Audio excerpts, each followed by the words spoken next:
forgive me.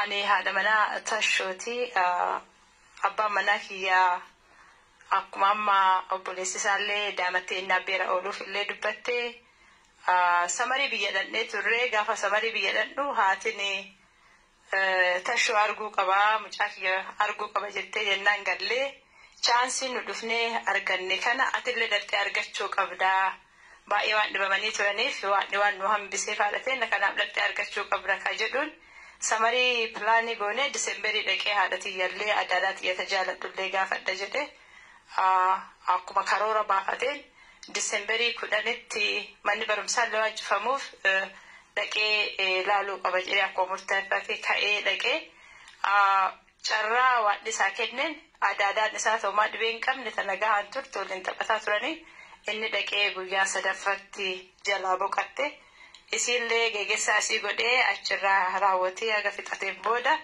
haadha ofii obboleeyyan isaa tabi jedhatteetu ta durbaa waliin mana yaalaa Finfinnee fidee isii akkamsiisaa ture isii waliin tureeti isiin gara biyyaa yoo deebitu tashoon gara biyya ofii galuuf yoo deemu torbaan sadina fakkaataa ka biyya san keessa ture allo Shaashamannee ture Shaashamannee Finfinnee harka lama dhaqee harkuma jaraa ture amma immoo gara mana fi ayyaanaaf galuuf sa'aatii ba'etti inni ijoollee ofii arguuf ayyaana irratti karoorfatetti maatii ofii galuuf karoorfatetti wanti hin yaaddamne isa qunname. Sagaleen amma isin dhageettan kun sagalee haadha warraa Tashitaa Waaqoo yookaan abbaa qabeenyaa Oromoo kan Amerikaa jiraataa ture kan guyyaa kaleessa dirree xayyaaraa dila addunyaa booletti mootummaan bilchiginnaa qabee hidheedha kan isin dhageettan akkuma isin dhagaa turtan namni kun torbaan sadi dura biyya dhufe sababa haadha isa dhalte gaafachuuf haati isaa dhukkubsataa turte haadha isaa gaafachuuf akkasumas haati isaa yaadee jira ilmi kiyya dhufee na dubbisuu qaba jettee yaadeetuma jennaan inni dhaqee dubbisee akkasuma adaadaa isaa tajaalatus dhaqee dubbisee akka carraa taatee adaadaan isaa lubbuudhaan rabbiin jeenataan qananiisuuni lubbuudhaan osoo inni achi jiru dhukkubsattee tasuma dhukkubsattee amrii taatee isii geggeessee isii awwaalatee haadha isa dhaltee yaalchifatee torbaan sadi eegaa Ethiopia ture gara Amerikaatti yookaan biyya jireenya isaa bakka itti dalagatee jireenya ofiitti jijjiiratu jireenya saba isaatti jijjiiru akkasumas saba isaatiif dalagu deebi'a jedhee osoo inni gara Amerikaa deebi'aa jiru bilcheegennaan dirree xayyaaraati qabdee hiteedha. Namni kun akkuma kana dura beektan kanaan dura akka isin dhageettanitti illee akkuma argitan gaafa Abiyyiin aangoo qabatu namni Amerikaatti gaafa lammaa magarsaatiif Abiyyi Amerikaa dhaqan qophiin sun haala gaariidhaan akka qophaayu akka bareedu kan godhe qabeenyi hedduutti baasuudhaan tokko nama Tashitaa Waaqoo yookaan Tashoo jedhamu kana namni kun nama abbaa qabeenyaa Oromoodhaan nama jabaa Oromootiin nama community Amerikaa keessatti illee iddoo guddaa qabu nama mootummaa Amerikaa keessatti illee yookaan community akka bulchiinsa Minnesota keessatti illee nama dhageettii fi aangoo qabullee nama saba isaatiif yeroo baay'ee hojjetu akkasumas abbaa qabeenyaa cimaadha. Kanaafidha nuti mootummaa Abiyyi kana kan balaaleffannee morminuuf yookaan mootummaan bilchiginnaa kun mootummaa Oromooti miti mootummaan kun mootummaa Oromooti maluu miti silaa namni kun galata namoota kana lafa kaa'ee kan namoota kana dhiisi saba guddaa saba Oromoo qeerroo 5,000 itti gabbaree aangoo isaanii kennee bakka kanaan isaan baasi isaan gananii hadha uummata keenya fixan namoota gahee gaafa isaan aangoo qabatanillee biyyi sun teennaa mootummaa kennaa jabaachuu qabanii jedhanii haala gaariidhaan isaan simatanii gahee waan gaarii isaaniif dabarsan akka namaatti ilaaluu didanii amma gaafa isaan gara biyya isaanii galanii silaa barri kun bara mootummaa Oromooti biyya Oromootu bulcha jedhanii yeroo isaan silaa abboota qabeenyaa Oromoo kana jajjabeessanii gara biyyaa waamanii maal isinii goonaa maal barbaaddanii eessatti investi godhuu dandeettanii maal nu dalaguu dandeettanii jedhanii isaan jajjabeessanii gaafatanitti har'allee Oromoon mootummaa silaa ofii filattee aangootti as fiddeen adamfamaa jirti. Kanaafidha nuti mootummaa Itoophiyaa kan mormineef mootummaan amma aangoorra jiru kun mootummaa sirna Oromootiin dhaabate osoo hin taane Oromootu qabsaa'ee fide garuu immoo adeemsii fi hojiin inni hojjetu kan mootummaa Oromoo fakkaatu miti mootummaa Oromooti miti jenne kan hadheeffannee morminuuf kanaaf namni kun abbaa qabeenyaa jabaa nama Oromoof sagalee ta'u nama rakkataa Oromoo bira qarqaaru bira dhaabbatu akkasumas buqqaatota naannoo adda addaati buqqaatota Oromoo kana naannoo adda addaati buqqaan yeroo hedduu qabeenya isaatiin humna isaatiin bira dhaabbatuu fi nama gargaarudha. Silaa namni kun galatatu isaa malee akka kana godhamuu hin qabu ture. Kanaaf an amma waan kana ol baay'ee odeessuu hin barbaadu mee akka itti maatiin isaa waa'ee isaa itti dubbatan akkasumas namoota kana keessaa warri adiinis jiranii namni adiinis ni jiranii sagalee isaanii dhageettanii maatiin gabbayee iyyuu jira abbaan kenna nama siyaasaati miti nama daldalataa yookaan dalagatee bulaadha nama bizinesa dalagu nama community isaa bira dhaabbatu nama rakkataa biyya sanii bira dhaabbatu galata isiniif oole malee abbaan kenna waa tokko isiniin goone nama waan kamiinuu isin bira dhaabbate isin deeggaru hidhamuun qabu hidhaarraa nu gadhiisaa abbaan kenna nama hidhaan maluu miti galatatu isaan mala jedhanii kunoo galanni Oromoo kana ta'e gaafa san Abiyyi achi simatanii lammaa achi simatanii haala gaariidhaan qophiin sun akka bareeduu fi qabeenya isaanii itti dhangalaasanii itti baasanii hanga gaafa isaan biyya san keessa deemanii faanaa bu'anii makiinaa ofiitiin konkolaataa ofiitiin qabeenya ofiitiin osoo biraan hafin akkas godhanii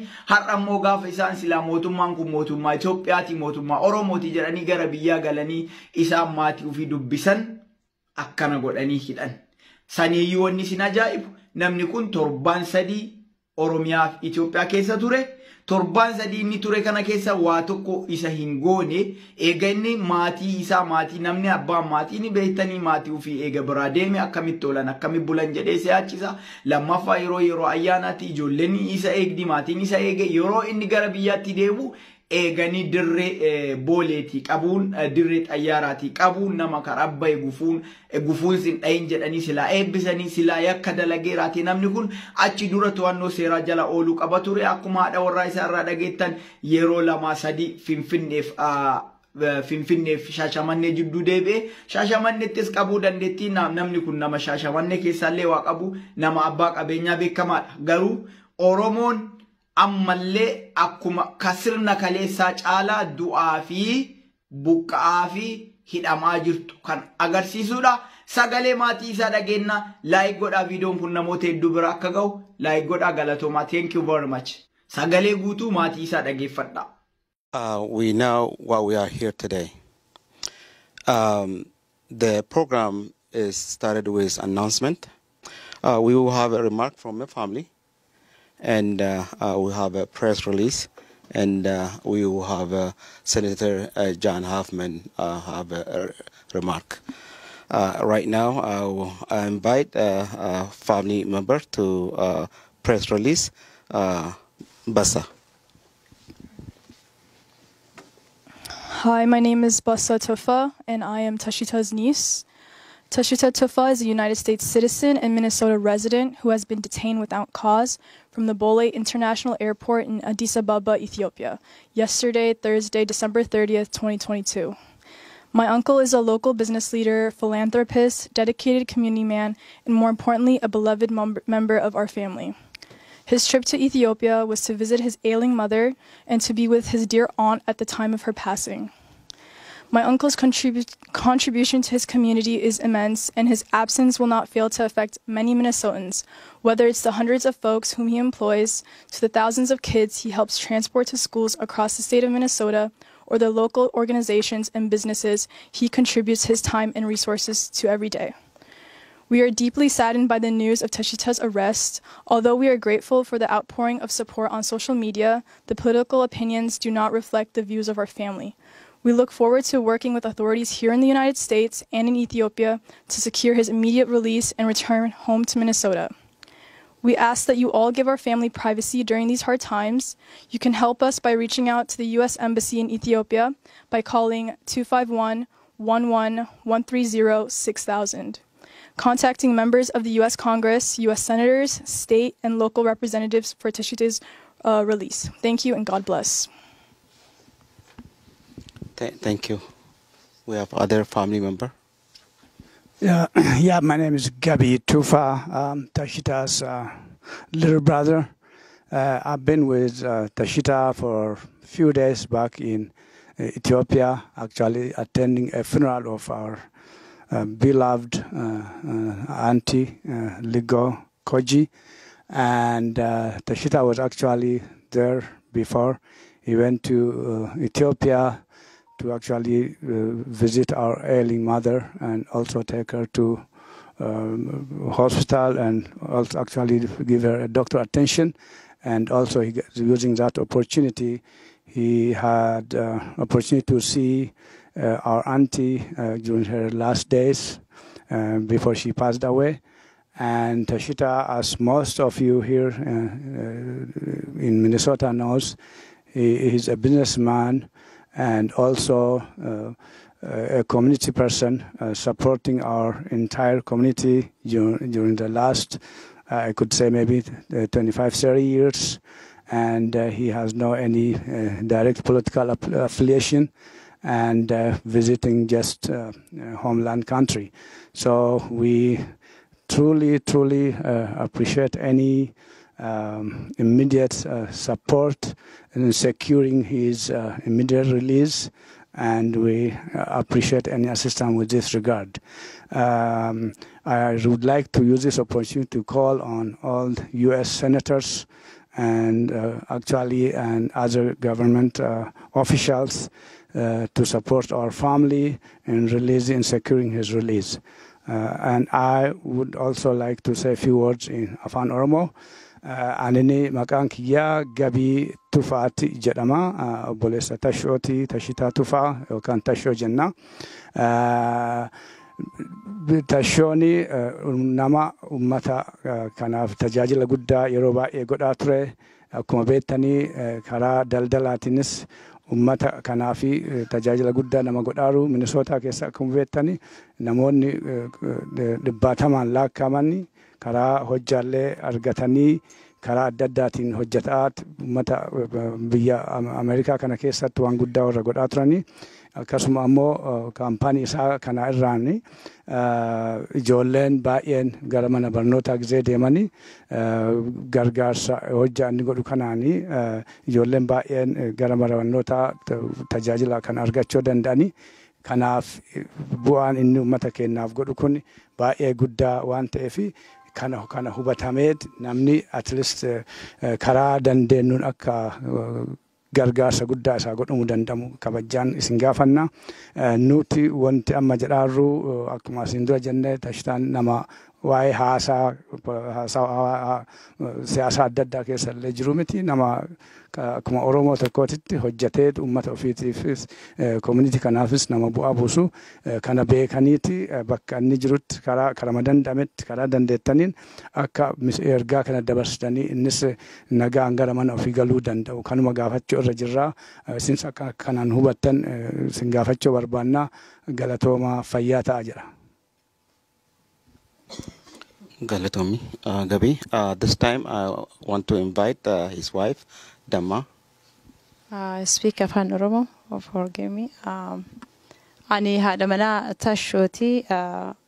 Abbaan manaa kiyyaa akkuma amma obboleessi isaallee daamattee inni abbeera ooluuf illee dubbattee samarii biyya dhandhee turre. Gaafa samarii biyya dhandhu haatiin Tashoo arguu qabaa mucaa kiyya arguu qaba jettee jennaan gallee chaansiin nu dhufnee arganne kana atillee dhattee argachuu qabdaa.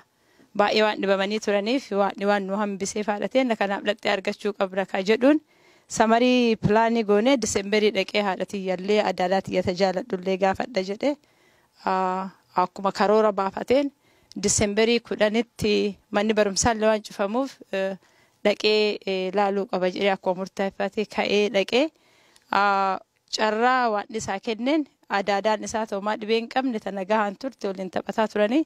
Inni dhaqee guyyaa sadaffatti jalaa boqatte isiillee geegessaa isii godhee achirraa raawwatee haga fixateen booda haadha ofii obboleeyyan isaa biyya dhadheetu ta durbaa waliin mana yaalaa Finfinnee fidee isii akkamsiisaa ture isii waliin tureeti isiin gara biyyaa yoo deebitu tashoon gara biyya ofii galuuf yoo deemu torbaan sadina fakkaataa ka biyya san keessa ture alloo shaashamannee finfinnee harka lama dhaqee harkuma jaraa ture amma immoo gara mana ofii ayyaanaaf galuuf sa'aatii ba'etti hennaa inni ijoollee ofii arguuf ayyaana irratti karoorfatetti maatii ofiitti galuuf karoorfatetti wanti hin yaaddamne isa qunname wanta na gaddisiisu keessaa waan lama jedhaa ture gaafa galu xoroshoo diimtuuti galee nyaachuuf ariifadheera jedhaa ture xoroshoo diimtuu isaallee galee akka nyaan daa'imman ofiillee akka malee yaadeeru galee akka hin argine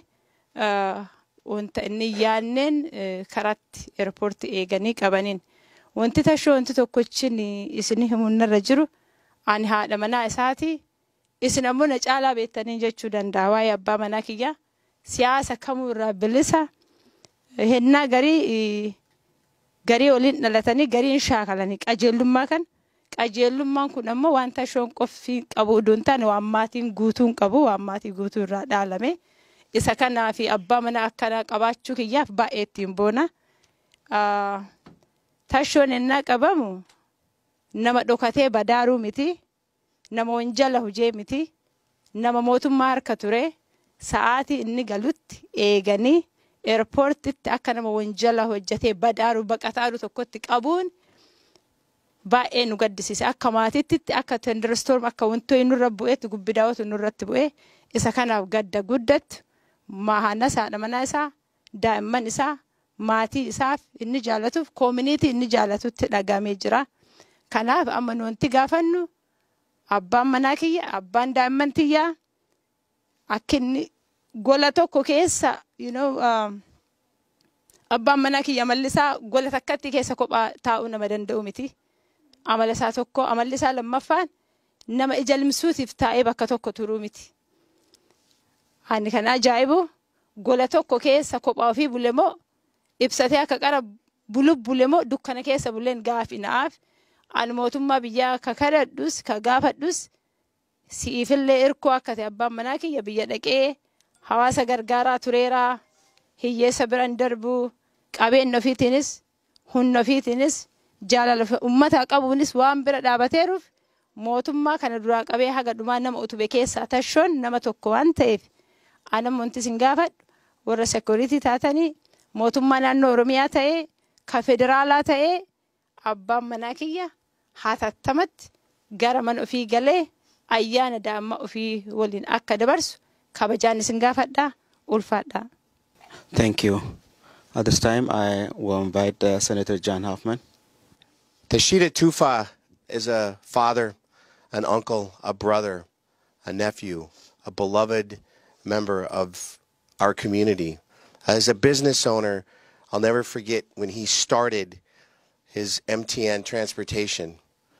And an interviewer asked him why he does what he does, and he said, and this is what to the heart of who he is as an individual and why we need to get behind him, when he said, somebody needs to be transporting the special child.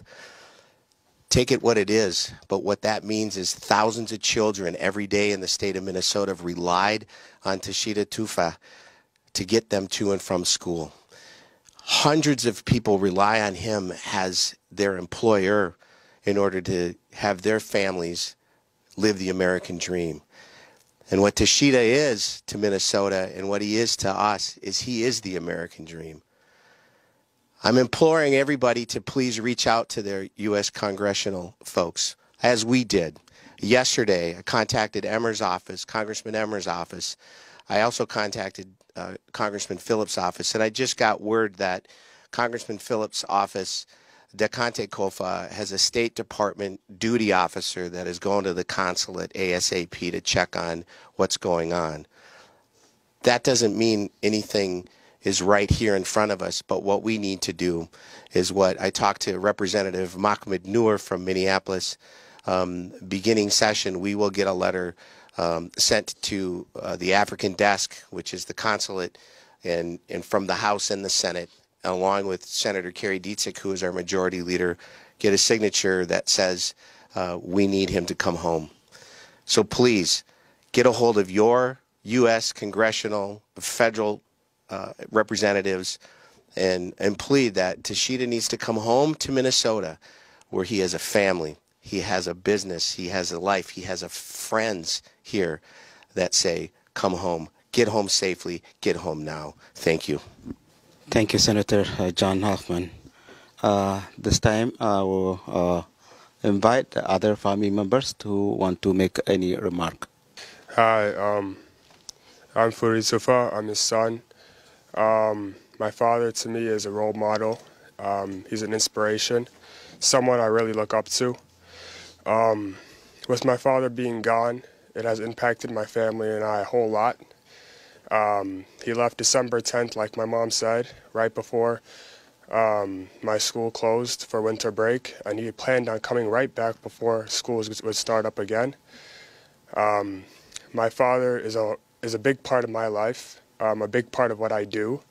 And that being said, I look to please him a lot in what I do, and with him being gone, with him not being home, with him not coming up to my room to check on me, to ask me how my day has been, it will affect me a lot. And I'm calling on you, I'm calling on the community to stand up and help me bring my father home. So please, anything you guys can do, just help us bring my father home. And this means the world to me, that you guys have come here. And it's just, this is not right, this is not just. He was in that airport looking to come home. He was an innocent man, he's a selfless man, he's done so many right things. And so please, just abankia kamana dhufuno gagada. Hello everyone, I'm Naresu Tufa, Tashitee Tufa's son. My father was abruptly detained at the Bole International Airport in Addis Ababa, Ethiopia, a little bit longer than 24 hours ago. Since I nor anyone in my family has been able to be in contact with my father and his whereabouts are unknown, we are incredibly worried for his health and safety. And my father is a good man. He went to Ethiopia around 3 weeks ago to attend to my sick grandmother, his mother, and also to the passing of his dear aunt. We would ask that you keep our family in your prayers and that you call your local representatives and pressure them to connect with the embassy in Addis Ababa so that they can ensure my father is safe and that he can return back home for the holidays. My father is a good man. He's a big pillar of the community in Minnesota, and we miss him greatly. It's been very hard on all of us. So thank you all for your awareness, and may God be with us all. Thank you. My name is Hawi Tufa, and my father is Tashitee Tufa. And yesterday on December 30th, 2022, he was abducted from Bole International Airport in Addis Ababa, Ethiopia. We currently have no idea where he is or why he was taken. And we have reached out to the embassy and local government about his whereabouts and why he was taken, and no one has been able to provide any answer. We are desperately wanting everyone's support in contacting people like Amy Klobuchar, like Tina Smith, and other senators who can advocate for him to be found and return safely home. We have reason to believe that it was done by military forces within Ethiopia without cause, without any charge. His trip to Ethiopia was a personal one, to visit my ailing grandmother and my great aunt who passed, and be with her in the time of her passing.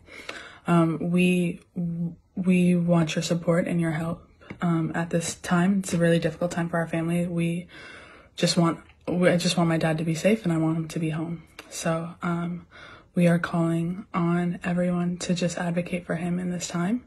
We want to find him. We want to know where he is, and we need everyone's support to do so.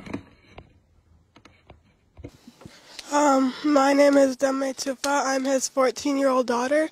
Like my older brother said, I really look up to our father, and he is a big part of our lives. He is a really big supporter in school, and he has supported us through a lot of times. He has been there for us, and he is a very generous, kind, and selfless man. My father missed my birthday and he also missed Christmas. I asked him, I told him that he would miss it, and he said, I want to go and see my mother. I haven't seen her in a while. His mother missed him a lot. She hasn't seen him in a couple of years. Anyways, I really was excited to see my dad, and I was excited to spend the new year with him. And I'm going to miss him, and I hope he can come back soon. Anything you guys can do can help. And yeah. We know Tashitee I know him for the past 25 years. He's the most hardworking person. Love human being, not based on who you are. He loves you just because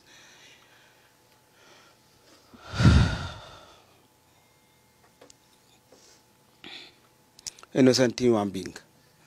He is hardworking. He's a business person, nothing else. Anytime when we meet, he talk about business. He talk about his community. He loves his people. It's heartbreaking to hear story from his kid. We ask everyone to call your Congress, Senate, to support he come home. I think we can conclude here. Baay'ee galatoomaa dhugumaa hundumtu ammaatan yeroo diqqoo gaddiinsaaf wannaan kenna spiriitiin kenna diqqoo na tuqameeru keessa jirra. Haa ta'u ammoo waaqafonti dadhamuun waan hin jirree fi isin bakkuma jirtanitti waaqallee kadhataatuma akkasuma warri karaa amantii adda addaatiin du'aa nu godha. Kuwwan ammoo namootiin dandeettan akkuma amma jedhamee oofisa seneetirootaati fi akkasuma congressman women warra ta'anii dubbiftanii naannoo fi jirtanitti akka gonnaa keessaniin isaan akka kontaaktii godhan imbaasii ta'ee karaa inni itti gargaaramuu danda'u hundattuu akka duukaa buutan kabajaa isin gaafannaa. Asin bira dhuftanii kan akkanatti sappoortii nu godhuuf nu bira dhaabachuu keessaniif baay'inee maqaa maatii hundaatiin nu isin galateeffannaa. Kanaaf ittuma fufnaa waan oduu odeeffannee argannellee yoo jiraate yoo gammachuus ta'e isinumatti dhageessisuuf yaalii goona. Haaluma kanaan quba ol qabaannaa baay'ee fayyaa ta'aa. Akkuma amma duraan isin jedhaa ture nagama waliin turre malma tokko waliin ciisaa baanee torban darbe actually haga Finfinnee isatu nageesseeti booda ofirra garagalee deebi'e inni wanti kun akkana ta'a jennee yaadne maaltu akka ta'e hin beeknu ka waan hundaafuu sababa qabaa abdii dhumkunnee mee isin martuun waaqa nu kadhaati akka nagaan gara mana ofii inni deemu kabajaan isin gaafannaa ulfaadha warra dhuftan martinu. And I would like to use this opportunity to thank Senator Hoffman and also Dr. Bruce Horry and other guests who are here to support our family during this difficult time. We really appreciate your ongoing support and assistance in any way you can. And if by passing the words to those individuals who are on actually have connections with Ethiopian government and actually also with American embassy, and pass the word and support in any way you can.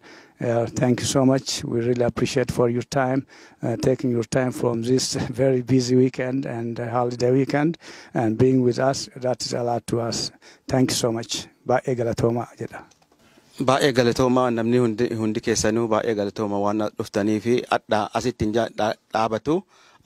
Waan godhuu qabdan hundaayyuu seneetara keessan ka asii isteeta kanaallee ta'ee ka isteeta biraa konnekshinii qabdaniin akkuma jiruuni isteet dipaarmentii akka pireesii gooneeti obboleessi keenya akka gadhiifamu godhuu qabna. Maalif asitti haasofnee qofa duun taane waan godhuu qabnu hundaayyuu gooneet akka obboleessi keenya hatattamatti gadhiifamu godhuu qabna. Fayyaataa sa'aatii kanatti namni biraa haasawu waan jiruufi okay. We need to come together, we need to come out, and we need to write and call, make phone calls as much as we can. And as the community, we are here to support the family as well. As you guys have heard, he's a very humbled person. Not only is he humbled, he's also here for his people, and humanity is the first thing that matters to him. And he does not deserve to be, and we don't know where he's at. So I would just like to say thank you for giving me this opportunity, and we will work as hard as we can to get him home, because he's very important, not to just, one person, but to the whole entire community of the Minnesota.